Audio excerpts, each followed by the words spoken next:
Somewhere in the Negev desert, in a landscape where rain falls maybe twice a year and summer air scorches past 113 degrees, 1 million tropical fish are swimming in water that has not seen daylight in 40,000 years. There are no rivers here, no lakes, and yet Israeli-farmed barramundi, a tropical fish native to the coastal rivers of Australia, now sits on refrigerated shelves in supermarkets across Paris, Berlin, and London, undercutting prices of ocean-caught varieties shipped from Southeast Asia. The entire operation runs on water that scientists originally declared completely worthless. Water it could warm a bath, so salty it killed every crop planted in it within 2 weeks. Water that every rational assessment said should be capped, sealed, and forgotten.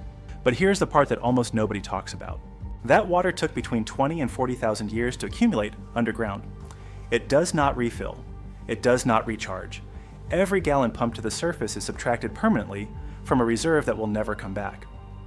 What Israel built in the Negev is either the most ingenious food production system on the planet or a countdown clock disguised as a miracle.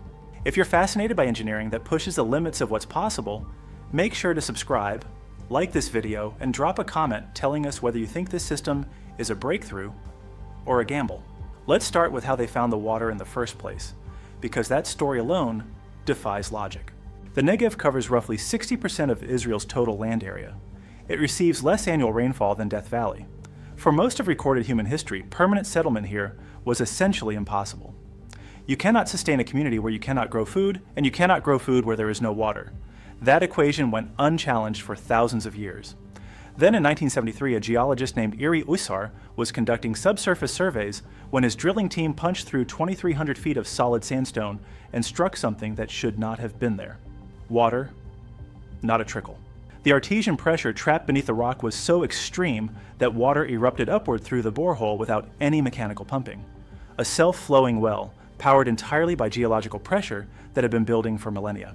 What they had tapped was the northernmost edge of the Nubian Sandstone Aquifer, one of the largest underground freshwater reserves on the planet. It stretches beneath 4 countries, Egypt, Libya, Chad, and Sudan, spanning more than 770,000 square miles. Geologists estimate it holds around 120,000 cubic miles of water, enough to fill Lake Superior 40 times over. But calling it freshwater is generous. This water fell as rain during the last ice age, when the Sahara was not sand but green grassland teeming with rivers and lakes. As the climate shifted, the water seeped into porous rock layers and was sealed beneath impermeable formations. It has been sitting in total darkness under crushing geological pressure ever since. Fossil water, geologists call it, ancient, irreplaceable, and finite. When engineers tested it, they found 2 properties that made it immediately useless for any conventional purpose. First, temperature. At 2,300 feet below the surface, geothermal energy from the Earth's interior keeps the water at a constant 99 to 104 degrees Fahrenheit, roughly the temperature of human blood. You cannot irrigate crops with water that hot. Second, salinity. Sitting in mineral-rich rock for tens of thousands of years, dissolved enough salt to push concentrations to around 3,000 parts per million. That is 1/10 the salinity of seawater, not ocean level, but devastating to agriculture. Engineers ran controlled irrigation tests on experimental vegetable plots. Within 72 hours, plants showed visible salt stress. Leaves yellowed and curled. Growth halted. Within 2 weeks, almost everything was dead. The Agricultural Ministry's conclusion was blunt. This water has no viable application for irrigation. The logical next step was to seal the borehole and move on. But one researcher refused to accept that framing. Instead of asking how to make the water usable for existing crops, he asked a fundamentally different question. What already thrives in water exactly like this? The answer was swimming in rivers 5,000 miles away. Barramundi, a large, prehistoric-looking fish native to the brackish coastal rivers and estuaries of Australia and Southeast Asia. In its natural habitat, barramundi lives where freshwater rivers meet the ocean, in transitional zones where salinity fluctuates constantly.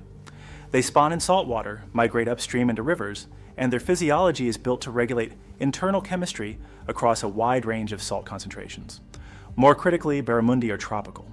They thrive in water temperatures between 79 and 93 degrees Fahrenheit. Trying to farm them in Northern Europe, or most of North America, is an economic nightmare. During winter months, water temperatures in outdoor systems crash well below survival thresholds. Farmers spend tens of thousands of dollars annually running gas or electric heating systems to keep tanks warm through 6-month winters. That energy cost gets passed to consumers, making barramundi one of the most expensive farm fish on the market outside the tropics. The Negev's water, hot from the Earth's core, brackish from millennia of mineral absorption, was not a flaw. It was a free tropical aquaculture system delivered by geology. Free geothermal heating, permanent and consistent, 365 days a year. Winter nights in the desert drop to 41 degrees at the surface, but water pumped from 2,300 feet down arrives at a steady 100 degrees regardless of season. The fish would live in permanent summer, and this discovery did not happen in isolation. Israel is the country that invented drip irrigation, leads the world in seawater desalination, and recycles over 85% of its municipal wastewater, the highest rate of any nation on Earth. Turning hostile water into productive water was not a gamble. It was a national reflex. By the early 2000s, operations like Kibbutz Mashabei Sadeh and Aquatech Fisheries had constructed massive earthen ponds and concrete tank systems across the northern Negev. They drilled additional boreholes, installed aeration systems, and stocked the ponds with barramundi, tilapia, and European sea bass. The fish adapted almost immediately. The temperature was right. The salinity matched their evolutionary range. Within months, the desert had quietly become one of the most productive aquaculture zones in the country. Kibbutz Mashabei Sadeh now operates ponds spanning 30 acres. Aquatech expanded to 49 acres with annual output exceeding 800 tons. Everything was working, until it wasn't. Because within months of reaching full production, the system began generating something that threatened to destroy it from the inside. 100,000 barramundi in a single pond, each consuming roughly 3% of its body weight in feed every day, produce staggering quantities of metabolic waste. The primary byproduct is ammonia, the same compound found in industrial cleaning products. At concentrations above just 2 parts per million, dissolved ammonia burns fish gills, damages nervous systems, and shuts down immune response. Bacteria in the water convert ammonia first into nitrite, which is also toxic, and then into nitrate, which is less immediately lethal but still dangerous at elevated levels. The water becomes progressively more poisonous to the creatures living in it, and here's where the Negev's greatest advantage turned into its most dangerous liability. Warm water dramatically amplifies ammonia toxicity. At 86 degrees, ammonia is roughly twice as lethal as it is at 68 degrees. The same geothermal heat keeping the fish alive was accelerating the poison cycle. Engineers found themselves in a race against their own water chemistry. Conventional aquaculture solves this problem one of 2 ways, and neither worked here. Option 1 is mechanical and biological filtration, sand filters, biofilm reactors with beneficial bacteria, ultraviolet sterilizers. These systems are effective but staggeringly expensive. The pumps alone can consume enough electricity to power 50 homes. Operating costs regularly exceed $30,000 to $50,000 per year, and that was before accounting for the desert's remoteness and limited grid infrastructure. Option 2 is what large-scale ocean farms in Norway, Chile, and Scotland do. Flush waste-laden water directly into the sea. The ocean dilutes the toxins, and the fish survive. The environmental cost is another matter. Excess nitrogen and phosphorus fuel algae blooms that suffocate marine ecosystems. But in the Negev, there is no ocean. And water in a desert, even salty, hot, seemingly useless water, is far too valuable to simply dump into the sand. The engineers were trapped. Millions of gallons of warm, brackish, ammonia-saturated water that would kill the fish if it stayed, but was too precious to throw away. Then someone looked at the ammonia numbers and saw something that reframed the entire problem. Ammonia is 1 nitrogen atom bonded to 3 hydrogen atoms. To a fish, it is a toxin. To a plant, it is nitrogen, the single most important nutrient for growth on Earth.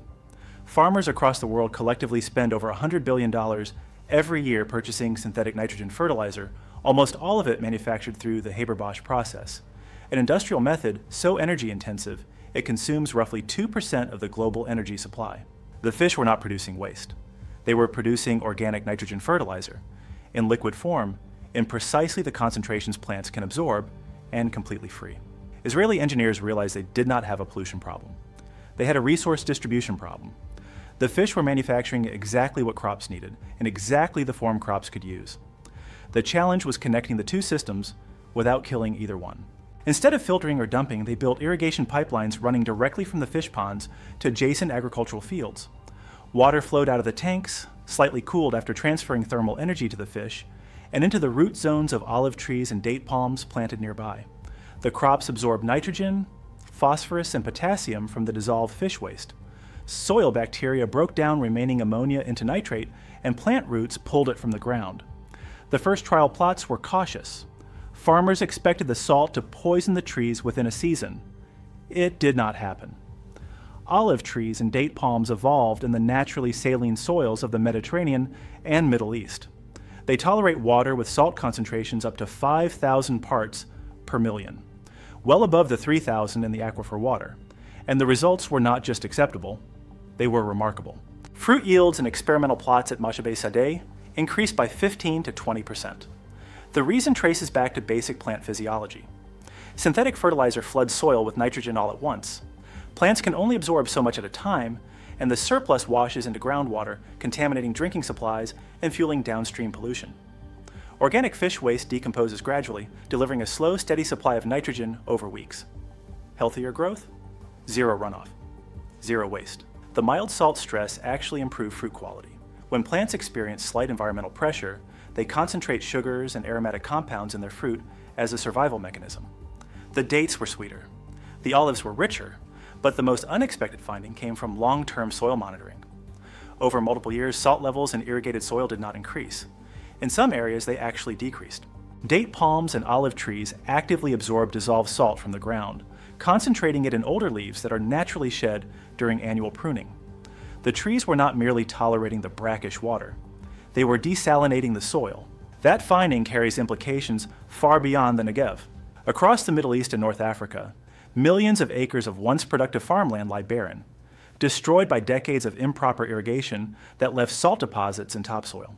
If salt-tolerant trees irrigated with brackish aquaculture wastewater can reverse that damage, the potential for regional food security is enormous.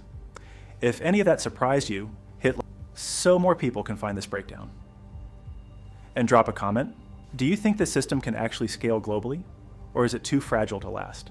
The biology was elegant, but a closed-loop biological system is worthless if the economics collapse. And on paper, the Negev model should not have worked financially. Fresh water from Israeli desalination plants costs between 60 and 70 cents per 35 cubic feet. A 2.5-acre crop plot can require 88 million gallons annually. At desalination prices, water costs alone could reach $7,000 before a single seed is planted. A typical olive grove generates $12,000 to $15,000 per 2.5 acres each year. When half your revenue goes to water before you pay for labor, equipment, or transport, margins vanish. This is the fundamental reason 60% of Israel is desert, but supports almost no conventional agriculture. Brackish water from the Nubian aquifer, however, costs between 5 and 10 cents per 35 cubic feet, a 90% discount. The initial drilling cost was paid decades ago. Artesian pressure means pumping energy is minimal, but the true economic genius is the dual-use architecture. The fish farm pays to pump the water up and uses it first. By the time it leaves the ponds, it has been warmed, enriched with nutrients, and loaded with dissolved organic nitrogen. The crop farm then receives that water at zero cost. Free irrigation and free fertilizer delivered through the same pipes. Neither operation could survive independently at market prices. Together, they form a symbiotic economy where costs are shared and waste streams become inputs. Traditional aquaculture operations spend significant money treating or disposing of wastewater. In the Negev, that wastewater has premium value. Fish farmers do not pay to discard it. They trade it or sell it to neighboring agricultural operations. An expense line becomes a revenue line. Today, the Negev's combined fish farming operations produce over 3,000 tons annually. Israeli barramundi is exported across Europe through cold chain logistics networks, stretching from remote desert ponds to wholesale distribution centers in France, Germany, and the United Kingdom. Building consumer confidence was its own challenge, convincing premium European buyers that fish raised in concrete tanks in a Middle Eastern desert meets the same quality standards as wild-caught or coastal farmed alternatives. But price is persuasive, and Negev barramundi consistently undercuts imported competitors. The profit model was validated. Then researchers ran a full environmental life cycle analysis, and what the numbers showed caught even the engineers off guard. Synthetic fertilizer production emits nearly 500 million tons of carbon dioxide annually, representing roughly 1% of total global emissions. Transporting fertilizer from chemical plants to farms adds another 100 million tons. Pumping, treating, and distributing fresh water for agriculture consumes massive amounts of energy worldwide. The Negev system sidesteps all of this. Zero synthetic fertilizer means zero production emissions. Free geothermal heating replaces electric or gas-fired aquaculture heaters, saving an estimated 200 tons of carbon dioxide per 2.5 acres of fish ponds every year. The closed desert ponds discharge nothing into wild ecosystems. Unlike open ocean aquaculture, where waste plumes spread nitrogen and phosphorus into marine environments, and bottom trawling for fish meal ingredients destroys seafloor habitats, the Negev system is entirely contained, and the carbon math goes further. A mature date palm absorbs approximately 44 pounds of carbon dioxide per year through photosynthesis, locking it into wood, leaves, and root systems. An olive tree sequesters around 66 pounds annually. A 25-acre integrated plantation with 1,000 mature trees removes roughly 66,000 pounds of atmospheric carbon every year, stored in biomass for decades. Some Negev farms have begun cultivating algae in the same brackish water to produce fish feed on site, reducing dependence on imported wild-caught fish meal and pushing the system closer to full circularity. A loop where every input derives from an internal waste stream. When you combine eliminated fertilizer emissions, reduced water transport energy, free geothermal heating, contained aquaculture, and decades of tree-based carbon sequestration, the full life cycle analysis suggests the Negev model is not merely carbon neutral. Some researchers argue it is carbon negative, a food production system that removes more greenhouse gas from the atmosphere than it generates. A farm that heals instead of extracts. Subscribe if you want more deep dives into technology that's rewriting the rules. Now, here is the part of this story that almost no one wants to address. Everything described so far, the fish, the trees, the closed loop, the exports, the carbon math, all of it depends on a single foundation. Ancient water that is not coming back. The Nubian aquifer is not recharged by rainfall. The precipitation that filled it fell under climate conditions that no longer exist and will not return within any meaningful human time frame. Every gallon pumped to the surface is a permanent withdrawal from a finite account. And history offers a brutal cautionary example. In the 1970s and 80s, Saudi Arabia discovered its own vast fossil aquifer systems beneath the Arabian Desert and launched an aggressive agricultural program built on cheap underground water. Within 2 decades, the kingdom became one of the world's top wheat exporters, a desert nation flooding global grain markets. Then water tables began dropping, fast. By the 2010s, Saudi Arabia had slashed domestic wheat production by more than 60% and pivoted back to becoming a net grain importer. An entire agricultural sector built on ancient water effectively collapsed within a single generation. Some hydrologists have quietly drawn parallels to the Negev system. The scale is smaller, the extraction rate's lower, but the underlying physics is identical. You cannot sustainably withdraw from a reserve that does not refill. Critics have raised additional vulnerabilities. Warm, densely stocked aquaculture ponds are ideal breeding grounds for bacterial and parasitic pathogens. A single disease outbreak in a concentrated population of 100,000 fish per pond could devastate production across interconnected farm networks. The algae-based feed program, while promising, is not yet commercially viable at the volumes needed to replace imported fish meal entirely. And geopolitically, Egypt's massive land reclamation projects, including the New Valley Project, draw from the same Nubian aquifer system. There is currently no binding international treaty governing extraction rights or sustainable withdrawal limits among the 4 nations sitting above this shared reserve. As demand increases from multiple directions, the pressure on an irreplaceable resource intensifies. Despite these risks, the model is already crossing borders, and the pace of replication is accelerating. Egypt has launched pilot aquaculture operations using Israeli-developed integrated techniques on its portion of the aquifer beneath the western desert. Saudi Arabia, chastened by its wheat farming collapse, has invested heavily in next-generation aquaculture-agriculture integration projects near Riyadh, this time attempting to apply lessons from previous over-extraction.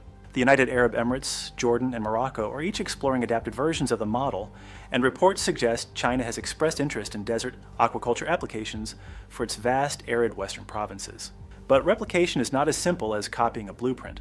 Each location presents different aquifer depths, water chemistries, salinity profiles, regulatory frameworks, and political constraints. What works precisely in the Negev does not automatically transfer to the Sahel or the Gobi. The engineering must be recalibrated from the ground up for every new site. Still, the broader implications are difficult to overstate. Roughly 1/3 of Earth's total land surface is classified as arid or semi-arid. As climate change accelerates desertification, pushing formerly temperate regions toward drier, hotter conditions, the amount of land unsuitable for conventional agriculture is growing, not shrinking. If even a small fraction of that land could support integrated aquaculture agriculture systems, the impact on global food security could be transformative. But every expansion, every new farm, every additional borehole depends on the same fragile premise: that there is enough ancient water left underground to sustain operations long enough for the next technological breakthrough to arrive. And that is the unresolved tension at the heart of this entire story. Israel looked at water every expert dismissed: too hot, too salty, too deep, too impractical, and asked one question nobody else had considered: what is this perfect for? Every supposed flaw turned out to be a feature hiding in plain sight. Useless heat eliminated the largest cost in tropical aquaculture. Lethal salinity filtered which crops could thrive and which could not. Toxic ammonia became free organic fertilizer worth billions globally. They did not fight the desert. They did not try to terraform it into something it was not. They asked what it could do better than anywhere else on Earth, and built a system around the answer. But the clock beneath the surface does not stop. The fossil water is finite. The aquifer does not recharge. The question hanging over the Negev, and over every arid nation now studying this model, is whether human ingenuity can develop the next breakthrough before the resource runs dry. Artificial aquifer recharge. Next generation desalination powered entirely by renewables. Synthetic biology that eliminates the need for fish meal altogether. These technologies exist in laboratories and pilot programs. Whether they can scale fast enough to replace what is being consumed, that remains an open question with no guaranteed answer. As aquifers drain across 6 continents, as topsoil degrades, as climate patterns shift in ways no historical model predicted, the Negev experiment may be the most important test case on Earth. Not because of fish, not because of olives, because it asks the only question that truly matters for the future of food. Can we learn to build systems that work within planetary constraints instead of consuming through them? The next decade will determine whether the Negev is remembered as a blueprint for feeding a hotter, drier world, or as one more elegant innovation that arrived just in time to watch its foundation disappear. If you want more stories about the technologies and megaprojects shaping our future, subscribe to the channel, like this video, and tell us in the comments, do you think the water will last long enough? Or is the clock already running out? We will see you in the next one.